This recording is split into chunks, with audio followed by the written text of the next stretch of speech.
오늘 우리에게 주신 하나님 말씀 같이 봅니다. 요한복음 8장 1절에서 11절까지 말씀.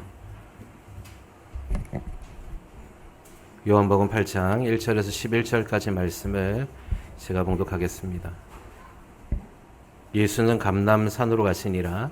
아침에 다시 성전으로 들어오시니 백성이 다 나오는지라 앉으사 그들을 가르치시더니 서기관들과 바리새인들이 음행 중에 잡힌 여자를 끌고 와서 가운데 세우고 예수께 말하되 선생이여 이 여자가 가늠하다가 현장에서 잡혔나이다. 모세는 율법에 이러한 여자를 돌로 치라 명하였거니와 선생은 어떻게 말하겠나이까? 그들이 이렇게 말함은 고발할 조건을 얻고자 하여 예수를 시험함이로라. 예수께서 몸을 굽히사 손가락으로 땅에 쓰시니 그들이 묻기를 마지 아니하는지라. 이에 일어나 이르시되 너희 중에 죄 없는 자가 먼저 돌로 치라 하시고 다시 몸을 굽혀 손가락으로 땅에 쓰시니 그들이 이 말씀을 듣고 양심의 가책을 느껴 어른으로 시작하여 젊은이까지 하나씩 나가고 오직 예수와 그 가운데 섰는 여자만 남았더라. 예수께서 일어나서 여자 이외에 아무도 없는 것을 보시고 이르시되 여자여 너를 고발하던 그들이 어디 있느냐? 너를 정죄한 자가 없느냐? 대답하되 주여 없나이다. 예수께서 이르시되 나도 너를 정죄하지 아니하노니 가서 다시는 죄를 범하지 말라 하시니라. 아멘. 자, 따라합니다. 믿음으로 사는 것이란 오늘 이 말씀을 통하여서 믿음으로 산다는 것, 진정한 믿음이 무엇인지 오늘 시간 잠깐 은혜를 나누고 깨닫는 시간 갖습니다. 특별히 오늘 요한복음 8장에 대한 기록은 어떤 한 사건을 기록하고 있는데 예수님이 이제 성전으로 들어가셨을 때 일어난 사건입니다. 요한복음 8장 이전에는 7장에는 어떤 일이 있냐면 초막절을 지키고 예수님이 이제 사람들과 그 초막절 기간에 많은 말씀을 나누는 것이 기록되어져 있습니다. 그때 이제 그 초막절 기간에 많은 사람들이 예수께 나와서 예수님의 말씀을 들으면서 많은 은혜를 받아요. 그리고 이제 초막절이 지난 이제 그 다음 날에 이제 성전에 예수님이 아침에 들어가시는데 그때 초막절의 은혜를 받았던 사람들이 예수께 많이 나옵니다. 그래서 2절에 보니까 아침에 다시 성전으로 들어오시니 백성이 다 나오는지라라고 말씀하고 있어요. 그러니까 이때 엄청난 많은 사람들이 무리들이 예수님의 가르침을 듣기 위해서 몰려들었습니다. 이때 이제 서기관과 바리새인들이 음행 중에 잡힌 여자를 한 사람을 데리고 끌고 와서 그 무리들 가운데, 그러니까 예수님 앞에 세운 거죠. 그리고는 이렇게 얘기합니다. 예수께 말하되 선생님이여 이 여자가 가늠하다가 현장에서 잡혔습니다. 모세는 율법에 이러한 여자를 돌로 치라 명하였거니와 선생은 어떻게 말하겠습니까? 라고 질문을 던져요. 근데 이 서기관과 바리새인들이 예수님께 질문했던 목적이 요한복음 8장에 기록되어져 있어요. 뭐라고 되어 있냐면 6절에 보니까 이렇게 얘기합니다. 그들이 이렇게 말함은 고발할 조건을 얻고자 하여 예수를 시험함이라 라고 기록하고 있습니다. 자, 즉 뭐냐면 바리새인들과 서기관들이 예수님 앞에 음행한, 즉 현장에서 가늠하다 붙잡힌 여인들을 데리고 와서 예수님 앞에 세우고는 모세의 율법, 그 율법에는 현장에서 가늠하다 잡힌 여인은 돌로 쳐서 죽이라고 명령하고 있는데 예수님 당신은 이 여성을 어떻게 판결하겠습니까? 라고 질문하는 거예요. 자, 왜 바리새인들과 서기관들이 예수님 앞에 이렇게 나왔냐면 예수님을 시험해서 올무에 걸려서 그를 고발하려고 하는 이유가 있었던 것이죠. 그러니까 예수님이 이 땅에 오신 목적과 예수님이 하나님의 아들이시라는 사실을 이들이 알고 있었습니다. 들었죠. 믿지는 않았습니다. 특별히 이제 예수님의 말씀이 그들이 전해지는 그들의 말보다 더 강력하고 많은 추종하는 사람들이 예수를 따를 때 서기관들과 바리새인들이 위기를 느꼈습니다. 그리고는 늘 예수를 잡아들이려고 어떻게든 계략을 차게 된 것이죠. 근데 이 여자, 현장에서 가늠하다가 잡혀온 여자에 대한 기준을 이 서기관과 바리새인들이 무엇으로 제시를 하냐면 모세의 율법을 기준으로 제시했다는 거예요. 자, 모세의 율법은 누가 주신 겁니까? 예, 하나님이 주신 거죠. 우리가 잘 알듯이 이스라엘이 이집트에서 모세를 통하여서 출애굽한 후에 광야의 시내산 앞에 모여서 그 시내산에서 하나님께서 모세를 40일간을 산으로 올라오라고 말씀하시고 율법을 주십니다. 그때 그 율법 가운데 내용 가운데 뭐냐면 바로 이런 내용들도 있는 거예요. 특별히 우리가 시내산에서 모세가 율법을 받아 나올 때 모세는 두 손에 무엇을 들고 내려왔습니까? 하나님께서 주시는 율법인 십계명을 두 돌판에 새겨서 내려왔죠. 그래서 오늘 요한복음의 이 8장에는 이것을 어떻게 해석했냐면 성 어거스틴은 이렇게 얘기했습니다. 구약에 모세가 하나님의 시내산에서 율법을 받아온 것과 같은 그러한 일을 오늘 예수님이 행하셨다라고 얘기해요. 왜냐하면 오늘 하나님이 두 돌판에 친히 글을 쓰셨죠. 근데 오늘 보니까 이 사건에 예수께 시험하려고 질문할 때 예수님이 어떤 일을 하시냐면 땅에다가 글을 쓰십니다. 몇 번을 쓰시죠? 2번을 쓰세요. 네. 그리고 그 율법을 주어졌었던 그때에 광야에서 있었던 이스라엘들이 무슨 죄를 범했습니까? 우상을 숭배했던 간음하는 죄를 범했거든요. 그래서 예수님의 오늘 이 8장의 말씀과 시내산에서 처음에 이스라엘이 율법을 받았던 그 사건과 매치시키고 있는 거예요. 특별히 어쨌든 이 사건을 통과해서 예수님께는 어떻게 처신을 하셨냐면 그들의 마음을 아시고 이렇게 얘기하셨어요. 그냥 얘기하지 않고 6절에 보니까 예수께서 몸을 굽히사 손가락으로 땅에 쓰시더라. 뭔가를 썼는데 무슨 글씨를 썼는지는 알 수 없죠. 왜냐하면 그때 그 장소에 있었던 사람들만이 보았을 겁니다. 흙에다 썼으니까 사라졌어요. 그래서 이거를 어떻게 어떤 글을 썼는지 아무도 알 수 없어요. 어쨌든 땅에다가 글을 쓰셨어요. 글을 쓰니까 거기에 모였던 서기관과 바리새인들이 묻기를 마지 아니하더라. 이게 무슨 말이냐면 재촉했다는 겁니다. 뭐 하고 있냐? 빨리 대답해보라 라고 얘기했다는 거예요. 그러자 주님이 뭐라고 얘기하냐면 일어나셔서 이렇게 얘기하십니다. 너희 중에 죄 없는 자가 먼저 돌로 치라. 그리고 나서는 다시 몸을 굽혀서 손가락으로 다시 땅에다가 무언가를 쓰셨습니다. 결국 여러분 우리가 잘 알고 있는 사건이었죠. 그들이 이 말씀을 듣고 거기에 수많은 사람들이 모였을 거 아니에요. 서기관과 바리새인들. 그리고 거기에는 예수님을 추종했던 많은 사람들도 몰려 있었을 겁니다. 모세의 율법을 이들은 잘 알고 있었거든요. 간음하다 잡혀온 여인을 보고서는 사람들이 분노했을 겁니다. 어떻게 저런 죄악을, 어떻게 저런 일을, 그것도 현장에서 잡혀서 이곳까지 왔느냐. 저런 여자는 돌로 쳐 죽여야 된다. 마땅하다 속으로 생각했을 겁니다. 근데 오늘 주님이 이 말씀을 하고 난 뒤에 그들의 양심의 가책을 느껴서 어른으로 시작하여 젊은이까지 하나씩 그곳에서 떠나게 됩니다. 여러분 이거 영상으로 나오는 것들이 있는데 거기에 보면 사람들이 돌을 다 지고 있거든요. 근데 한 사람씩 돌을 내려놓기 시작합니다. 예.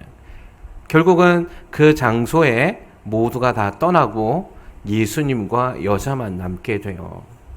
그리고는 예수님이 이 여자에게 이렇게 얘기합니다. 여자여, 너를 고발하던 그들이 지금 어디 있느냐? 너를 정죄한 자가 없느냐? 라고 질문하십니다. 아마 예수님이 이 얘기를 할 때까지 여자는 고개를 들지 못했을 겁니다. 누가 있는지. 그때 고개를 들어보니까 그 자리에는 아무도 없는 거예요. 그리고 나서 예수님이 뭐라고 말씀하시냐면 이렇게 얘기하십니다. 주께서 이르시되 나도 너를 정죄하지 아니하노니 가서 다시는 죄를 범하지 말라 하시니라. 주님이 죄를 가볍게 생각하신 건 아닙니다. 그러나 그 죄보다 그 여인을 더 사랑하시는 은혜와 사랑과 긍휼이 더 크셨어요. 그리고 그 여인이 회개하며 다시금 돌아오기를 원하셨다는 사실을 오늘 본문의 말씀을 통하여서 우리가 알 수 있습니다. 그런데 오늘 제가 이 요한복음 8장의 내용을 통하여서 이 여인을 보기를 원하는 것이 아닙니다. 우리가 왜 믿음을 가지고 살아가는데 믿음 없는 삶을 살 수밖에 없는지에 대한 내용을 바리새인들과 서기관을 통하여서 보기를 원하는 거예요. 여러분, 바리새인들과 서기관은 어떤 사람들입니까? 열심이 있었던, 그 열심이 어떤 열심이었냐면 그들이 먹고 마심이 아니었어요. 대표적으로 이 바리새인들과 서기관들은 그 당대의 이스라엘에서 종교적으로 지도자의 위치에 있었습니다. 다른 사람들보다도 하나님에 대한 열심이 있었어요. 그런데 안타까운 것은 오늘 이 사건에서 예수님과 한 장소에서 예수님과 대화도 하고 예수님의 말씀을 듣기도 했는데 그들은 예수님을 만나지 못했다는 사실입니다. 사랑하는 취하는 교회 성도 여러분, 저와 여러분의 삶에서 오늘 이 시간 우리가 예수님을 압니다. 아멘이십니까? 네. 여러분 예수님 믿으십니까? 네.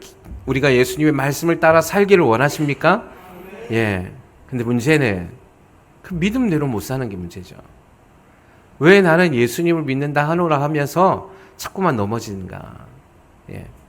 바리새인들도 그 누구보다도 열심히 있었어요. 서기관들도 누구보다 더 열심히 있었어요. 종교에 대해서, 믿음에 대해서 얘기했습니다. 그리고 그들은 수많은 사람들에게 강론하기도 했어요. 하나님의 말씀과 율법에 대해서 이렇게 지키라고 얘기해 주었습니다. 그리고 자신들은 누구보다 거기에 모범이 되는 삶을 살고 있다라고 생각했습니다. 그런데 결론적으로 말씀드리자면 그들은 진짜 메시아, 하나님의 아들이 이 땅 가운데 오셨던 그 장소에 있었음에도 그들은 예수를 알아보지 못했다는 것이죠. 여러분, 저와 여러분의 삶에도 마찬가지입니다. 오늘 이 시간에 하나님의 말씀과 하나님의 은혜와 긍휼이 주어지고 우리도 예수를 알고 예수님을 위해서 산다 하노라 우리가 열심히 달려가지만 결과로 또 결론적으로 우리가 주님을 알지 못한다면 오늘 서기관들과 바리새인들과 같은 모습으로 영원한 영생에 들어가지 못할 수도 있다는 사실이에요. 믿음은 아는 데 있지 않습니다. 내가 믿음을 얼만큼 많이 알고 있느냐, 그리고 내가 그 믿음을 얼만큼 내가 그것을 행함을 통하여서 지켜내느냐에 있지 않다는 것이에요, 사실은. 여러분, 믿음은 온전한 은혜입니다. 할렐루야. 구원은 온전히 오직 예수 그리스도의 은혜로 구원받는 거예요. 그러면 우리가 왜 그런 믿음으로 살아가야 하는데 믿음으로 살아가지 못하느냐? 여러분, 주님은 우리의 필요를 다 알고 계십니다. 그리고 우리의 어떠한 상황과 환경 가운데서도 우리가 주님을 떠나지 아니하며 우리가 주님의 손을 꼭 붙잡고 나아가길 주님이 누구보다 간절히 원한다는 사실이에요. 그럼에도 불구하고 왜 우리는 주님을 만나지 못하는가? 그것은 예수님의 문제가 있는 것이 아니라 우리의 문제 가운데 있다는 사실을 우리가 직시해야 된다는 것이죠. 자, 오늘 본문의 말씀을 보면 한 가지를 찾을 수 있습니다. 무엇입니까? 자, 사람들의 관심과 주님의 관심의 사이에 차이가 있다는 것이에요. 수많은 믿음의 선지들 가운데 예수님과 함께 따라 나섰던 사람, 특별히 오늘 이 간음에서 현장에서 붙잡힌 여인, 이 여인은 아마도 그의 평생의 가운데 믿음으로 살아냈을 겁니다. 여러분, 수많은 사람들 가운데 여러분 몇 명의 사람들을 제외하고 많은 사람들이 하나님의 은혜와 긍휼과 하나님을 직접 목도하고 말씀도 들었지만 그들의 삶에서 하나님의 믿음으로 살아가지 못한 사람들이 엄청나게 많이 있음을 우리는 보게 됩니다. 예수님 당대에도 마찬가지였습니다. 여러분, 예수님 당대에 얼마나 많은 사람들이 예수님의 말씀을 들었습니까? 저는요, 이 설교 말씀을 준비할 때 누구보다도 어떠한 사람들보다도 가장 큰 은혜를 받았던 건 예수님 당대의 사람들이었어요. 특별히 예수님을 만났던 사람들, 예수님의 음성을 들었던 사람들, 육신의 몸을 입고 있었을 때 메시아를 경험했던 사람들, 그리고 그 은혜 가운데서 그들을 부르는 초청의 목소리를 들었던 사람들이 저는 아마도 이 세상 가운데서 당대에 가장 행복하고 가장 많은 복을 누렸던 사람이 아닐까 생각해 봅니다. 예수님을 직접 보았잖아요. 우리가 맨날 기도하다가 우리가 매일 답답해하는 게 뭡니까? 좀 예수님을 좀 보았으면 좋겠는데, 예수님 음성도 좀 들었으면 좋겠는데 도대체가 들리지 않고 보지 못하잖아요. 근데 예수님 당대의 사람들은 어떻게 했어요? 보고 들었잖아요. 여러분, 오늘 이 시간 이 말씀을 들을 때 여러분 우리가 참 큰 깨달음을 얻어야 합니다. 예수님을 직접 눈으로 보면 믿을 것 같습니까? 예수님을 직접 그분의 음성을 들으면 내가 그분을 믿을 것 같습니까? 그렇지 않다는 거예요. 예수님의 초자연적인 기적을 경험하면 내가 믿을 것 같습니까? 그렇지 않다는 거예요. 여러분, 오병이어의 기적을 경험한 사람이 수만, 제가 몇 명이라 그랬어요? 대략 2만에서 2만 5천 명이라 그랬죠. 여러분, 그 많은 사람들이 어떤 걸 경험했어요? 보리떡 5개와 물고기 2마리로 배불리 먹었던 사건을 경험했습니다. 이건 기적이죠. 작은 아이의 도시락을 통하여서 그걸 자꾸 잘라도 계속 나오는 거죠. 이게 기적이잖아요.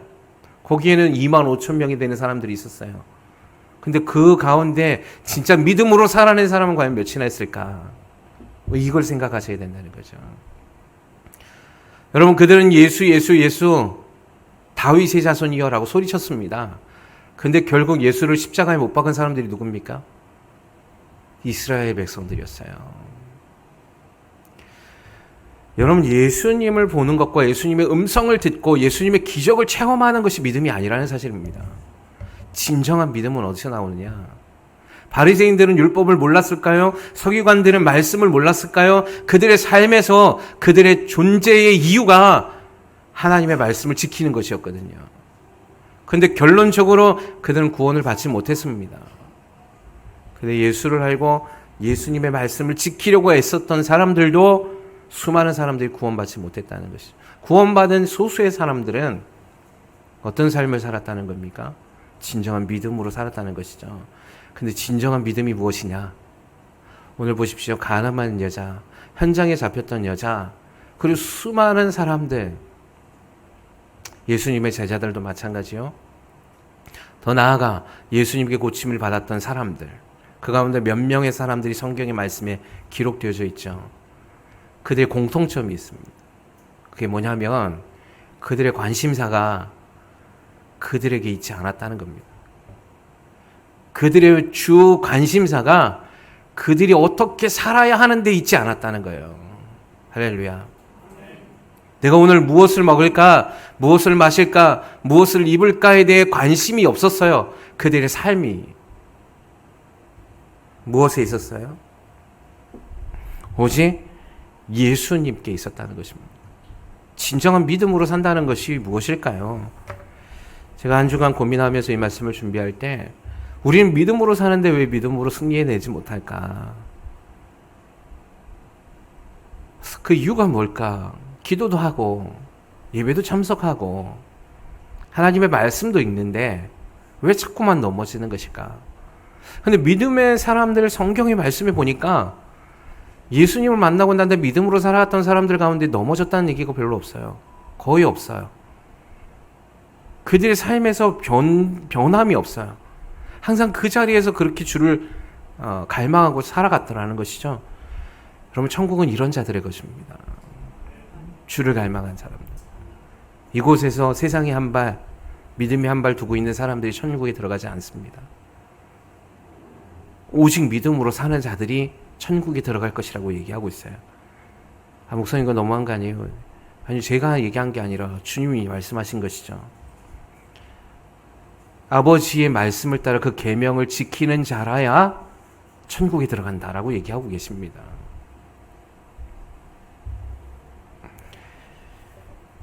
성경의 말씀에 보니까 이사야서에 이렇게 얘기하고 있어요. 여호와께서 이르시되 가서 이 백성에게 이르기를 너희가 듣기는 들어도 깨닫지 못할 것이요 보기는 보아도 알지 못하리라 하며, 마태복음 13장에도 동일하게 이렇게 얘기하십니다. 이사야의 예언이 그들에게 이루어졌으니 이르렀으되 너희가 듣기는 들어도 깨닫지 못할 것이요 보기는 보아도 알지 못하리라. 서기관들과 바리새인들이 들었어요, 보았는데 깨닫지 못하고 알지 못했다는 것입니다. 근데 이사야가 이걸 예언을 했는데 마태복음에 오늘 주님 말씀하실 이때에 이것이 이루어졌다라고 얘기합니다. 사랑하는 취하는 교회 성도 여러분, 우리는 이런 일들이 우리에게 일어나지 않아야 합니다. 우리는 들을 때 깨달아야 돼요. 하나님의 말씀을 들을 때 깨닫기를 주님의 이름으로 소망합니다.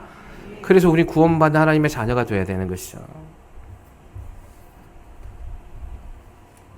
그렇다면 우리가 믿음으로 살아갈 때 왜 믿음으로 살아가지 못하는가? 오늘 두 가지를 통하여서 우리 점검하기 원합니다. 자, 첫 번째 우리 따라합시다. 은혜를 기억하는 삶을 살아야 합니다. 은혜를 기억하는 삶을 살아야 합니다. 네, 은혜를 기억하라고 자꾸 알림이 울려요. 네.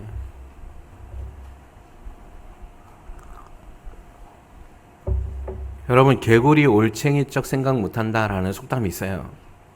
이 말이 뭡니까? 나의 형편이 전보다 나아졌다고 생각하여서 지난날이 어려웠던 때를 생각하지 않고 내가 처음부터 잘난 줄 안다는 것을 비롯해서 얘기한 게 개구리 올챙이적 생각 못한다라는 속담이에요. 여러분, 믿음도 마찬가지예요. 믿음은 진정한 믿음으로 살아간다는 건 뭐냐면 여러분, 은혜를 기억하는 삶을 살아가는 것입니다. 내가 누구였는가를 항상 기억하는 거예요. 내가 예수 믿기 전에 예수님 안에 있지 않았을 때 나는 어떤 존재였는지를 늘 기억하고 깨닫는 삶을 살아가는 것이죠. 여러분, 믿음에 있어서 많은 사람, 오늘 간음하다 붙잡힌 여자는 아마도 평생을 어떤 삶을 살았을까요? 여러분, 이 여자는 원래 죽어야 돼요. 여기서 죽었어야 됩니다. 근데 여기서 다시 생명을 살았죠. 죽지 않았습니다. 다시 삶을 허락해 주셨어요. 누가? 예수 그리스도께서. 여러분, 이 여인이나 지금 우리나 똑같은 삶을 살고 있다는 겁니다. 우리도 죽을 수밖에 없는데 예수님의 은혜를 통하여서 우리는 제2의 삶을 살고 있는 거예요. 할렐루야. 우리는 새롭게 된 피조물이라고 얘기하고 있습니다. 그러면 우리는 새롭게 된 피조물로서 예수님 안에서 이제 영원한 생명을 얻은 거듭난 존재로서 이제는 어떻게 살아야 되느냐? 가늠한 여인처럼 살아야죠. 날마다 기억했을 겁니다. 죄를 짓지 않기 위해서 예수님이 그 당시에서 수많은 사람들이 돌로 나를 치려했을 때 예수님이 오히려 위험한 상황에 놓였을 것을 그 여인도 알았어요. 그럼에도 불구하고 예수님은 그때에 자신을 보호하기보다 이 여인을 살리는 일에 더 관심이 있으셨어요. 이 사건을 기억하지 않을 수 없습니다. 믿음으로 산다는 건요, 내가 누구인가를 보는 거예요. 항상 내가 어떤 존재인가를 아는 거예요. 거기서부터 시작하는 겁니다. 내가 죽을 수밖에 없는 존재라는 사실, 그러나 내가 예수님을 통하여서 다시 영원한 새로운 피조물로 영생하는 삶으로 하나님이 나를 불러주셨구나. 그래서 나는 매일매일의 삶을 어떻게 살아야 돼요? 죄를 멀리하는 삶을 사는 거예요. 주님이 말씀하셨죠. 나도 너를 정죄하지 아니하노니 너는 가서 다시는 죄를 범하지 말라. 할렐루야. 여인에게서 이 생각이 떠나지 않았을 겁니다. 여인의 삶에서도 1년이 지나고 2년이 지나고 3년이 지나니까 예수님이 말씀하셨던 그 사건이 잊혀져 가는 것, 사람은 누구나 망각하거든요. 그러나 이 여인은 그럴 수 없었을 겁니다. 날마다 그 주님의 은혜를 붙잡는 거예요. 다시 상기시키는 거예요. 다시 떠올리는 거예요. 광야에 있을 때 이스라엘 백성들이 이 사실을 깨닫지 못해서 그들이 멸망했습니다. 신명기에 보면 이렇게 얘기해요. 너희는 기억하라. 내가 애굽 땅에서 종이 되었더니 내 하나님 여호와가 강한 손과 편팔로 거기서 너를 인도하여 내었나니 그러므로 내 하나님 여호와가 내게 명령하여 안식일을 지키라 하느니라. 너희는 무엇을 기억하라고요? 애굽에 있었던 종되었던 삶을 기억하고 광야에서 하나님의 그 크신 팔로 너희를 어떻게 인도했는지를 날마다 기억하라는 거예요. 기억하면 내가 누구인지 알아요. 교만하지 않아요. 내가 처음부터 힘이 있었던 것이라고 착각하지 않아요. 내 힘으로 살아야지라는 생각이 없는 거예요. 은혜를 기억해야 되는 것입니다. 우리 옆에 분들에게 이렇게 인사하십시오. 주님의 은혜를 기억합시다. 아멘이십니까? 네. 여러분, 우리는 날마다 죄성을 가지고 살아가요. 그러다 보니까 자꾸 이 은혜를 망각하려고 해요. 내가 누구였는지를, 내가 어떤 존재였는지를 날마다 기억한다면 우리가 붙잡아야 할 그 대상이 우리의 삶에 있지 않다는 것을 우린 깨닫게 될 것입니다. 내가 붙잡아야 될 건 세상의 사람들의 소리가 아니에요. 세상에서의 성공이 아니고 세상의 번영이 아니죠.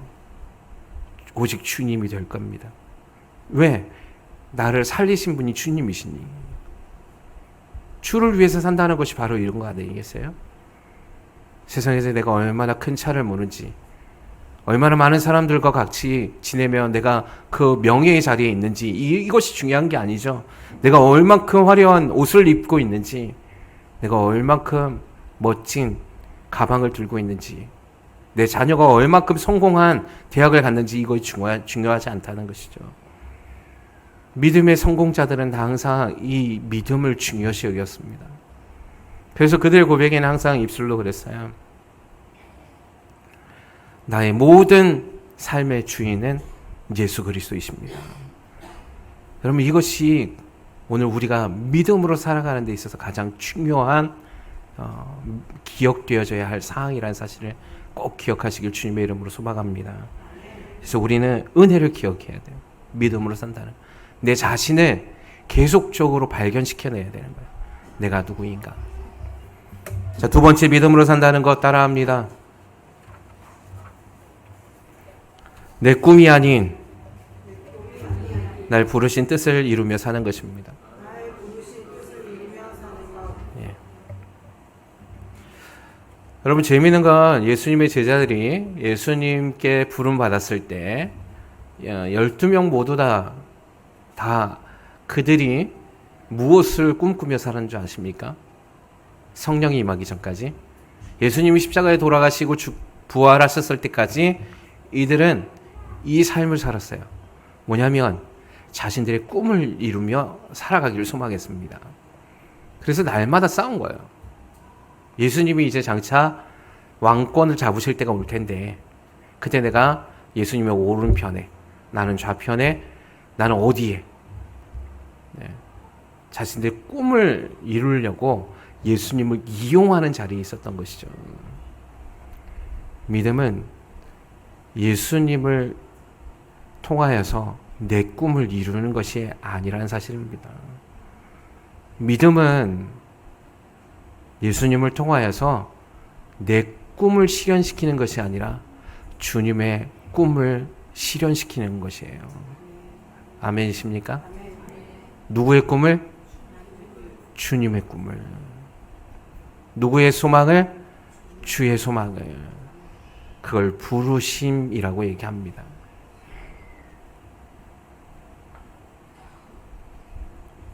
고린도서 7장 24절에 바울은 이렇게 얘기합니다. 형제들아, 너희는 각각 부르심을 받은 그대로 하나님과 함께 거하라. 저와 여러분, 하나님의 부르심의 목적이 있습니다. 그래서 우리가 살아야 할 이유도 거기 있는 거예요. 여러분, 눈을 뜨면 내가 오늘 하루를 살아야 할 이유와 목적이 불분명하신 분들, 아마 제가 봤을 땐, 나는 오늘 눈을 탁 떴을 때 난 이것을 위해서 살아야지라고 생각하는 분들이 많지 않을 것 같습니다. 내가 오늘 왜 살아야 하지? 아무 생각 없어요. 그냥 눈이 떠지니까 사는 거지. 배가 고프니까 밥을 먹고, 졸리면 자야 하고, 생리적인 현상에 본능적으로 살아가는 삶. 여러분, 이거는 하나님의 형상을 따라 지음받은 하나님의 사람들이 아니에요. 하나님의 형상을 따라 지음받은 저와 여러분의 삶에는 어떻게 살아야 합니까? 부르심의 목적과 소명이 있어야 되는 거죠.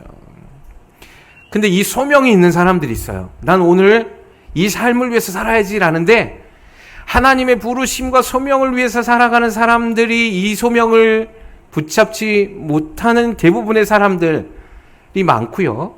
하나님을 모르는 사람들은 소명을 갖고 있는데 이 소명을 위해서 살아갑니다. 정말 대단한 사람들이에요. 근데 이 사람들은 무엇을 위해서 살아간 줄 아십니까? 자신의 꿈을 이루기 위해서 살아갑니다. 그래서 이 사람들은 뭐 어떻게 하냐면 잠을 줄여요. 사람들과의 만남과 관계를 줄여요. 그리고 자기가 지금 무언가 사고 싶고 입고 싶고 먹고 싶은 것들을 절제하더라는 거예요. 무엇을 위해서? 자신의 꿈과 소망을 위해서, 목표를 위해서. 세상에 이런 사람들이 많이 있습니다. 그래서 이런 사람들이 나중에 이룬 걸 세상은 뭐라고 얘기합니까? 성공이라고 얘기했어요. 그래서 세상은 어떻게 가르칩니까? 너도 성공하고 싶니? 그럼 이들과 같이 살아야 돼 라고 얘기한 겁니다. 불철주야 열심히 일하고 놀지 말고 절약하고 절제하고 잠을 줄이고 생활의 계획을 짜고 헛된 시간을 낭비하지 말고 되게 멋져 보이죠. 근데 여러분 성경은 뭐라고 얘기합니까? 그들의 결말도 매한가지라는 거예요. 그렇게 살다가 그들의 인생의 종말은 무엇이냐? 그냥 멸망하는 거죠. 영원한 형벌 가운데 있는 겁니다.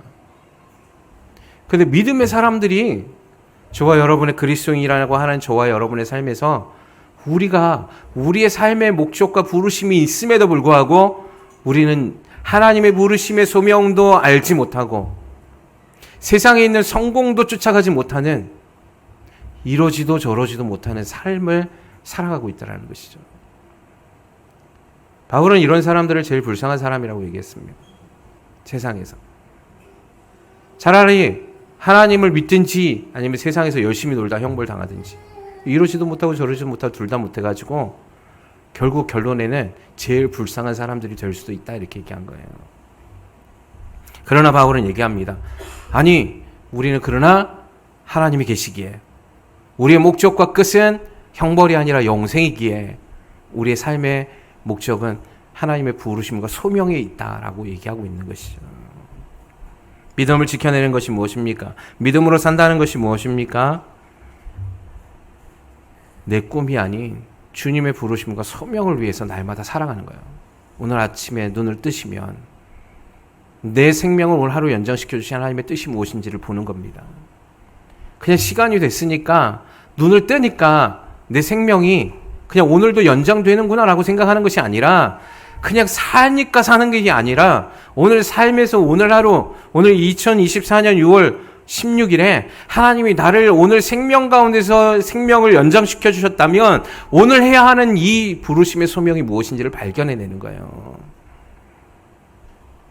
지루한 삶이 아니라 습관적인 삶이 아니라 아무 이유 없는 삶이 아니라 우리의 삶에서의 목적을 찾아내는 거죠. 그럼 우리는 그걸 알고 있습니다. 목적이 무엇입니까? 주님의 말씀대로 믿음을 지켜 살아가는 거예요. 초대교회에 믿음으로 살았던 수많은 거룩한 성도들이 있었습니다. 여러분 이들의 삶이 어땠습니까? 이들은 날마다 모여서 기도하기에 힘썼습니다. 이들은 날마다 모여서 예배하기를 소망했습니다. 이들은 날마다 모여서 세상에 나아가서 어떻게 하면 우리가 거룩한 빛으로 살아갈 것인가를 의논했습니다. 이것이 부르심의 소명대로 살아가는 거예요. 그래서 수많은 믿음 없는 세상에 죽어져가는 사람들을 구원해내는 일을 위해서 살아갔다는 것이죠. 결국 이들이 어떻게 했습니까? 나중에 로마의 핍박과 네로 황제의 그 억압 속에서도 꿋꿋하게 믿음으로 지켜내서 로마를 기독교 국가로 만들어내지 않았습니까?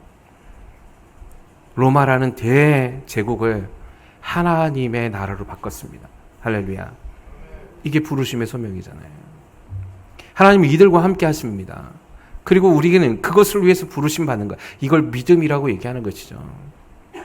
성경은 너희가 무엇을 먹을까 마실까 입을까를 염려하지 말라 그랬어요. 너희가 고민하고 염려해야 하는 문제가 있어요. 그게 뭐냐면 어떻게 하면 내가 먼저 그의 나라와 의를 구하며 살아갈 것인가. 이것을 고민하는 거예요.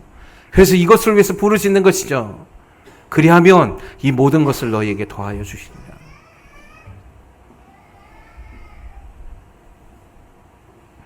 로마서 8장 29절에 이렇게 얘기했습니다. 하나님 미리 아신 자들을 또한 그 아들의 형상을 본받게 하기 위하여 미리 정하셨으니 이는 그로 많은 형제 중에서 맏아들이 되게 하려 하심이라.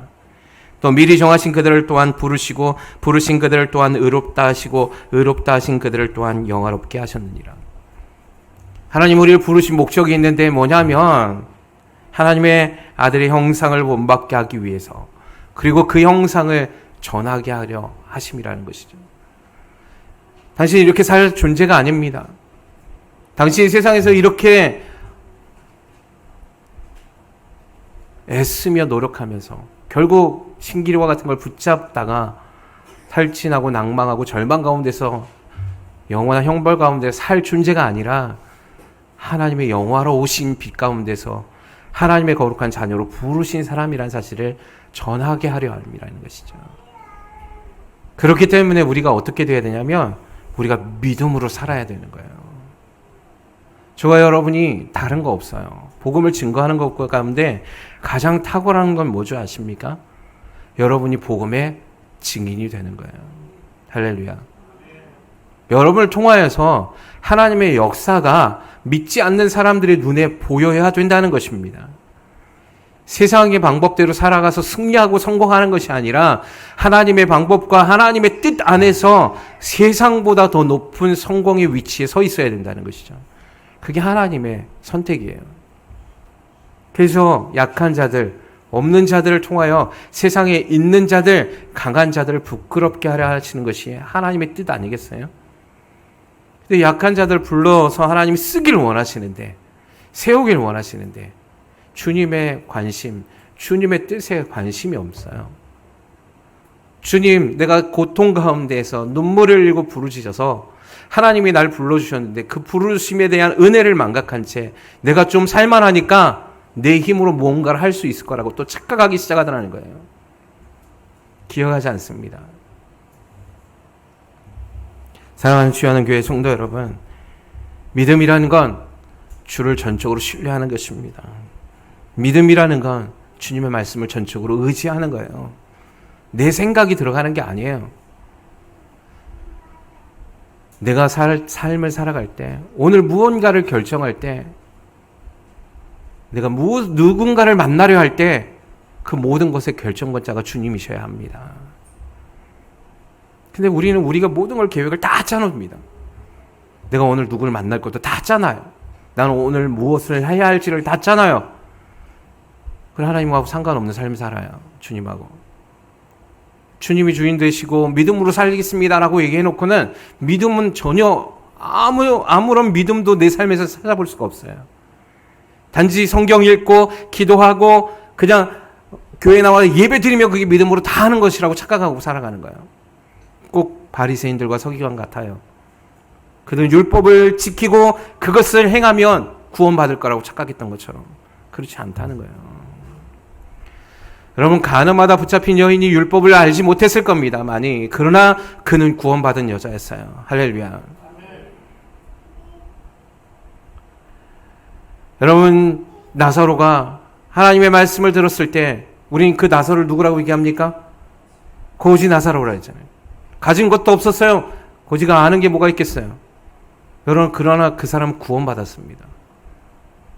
내가 얼만큼 많은 것을 아는 데 있는 게 아니에요. 믿음이라는 건. 내가 얼만큼 많은 지식을 갖고 있느냐, 그리고 그 지식을 통해서 내가 그 지식을 얼만큼 이루느냐가 나를 구원의 조건으로 만들지 않는다는 거예요. 좀 몰라도 돼요.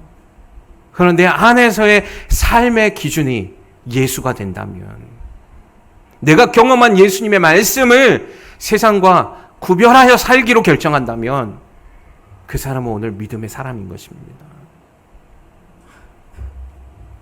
아침에 눈을 떴을 때, 기도하실 때 질문하십시오. 주님, 내가 오늘 무엇을 해야 할까요?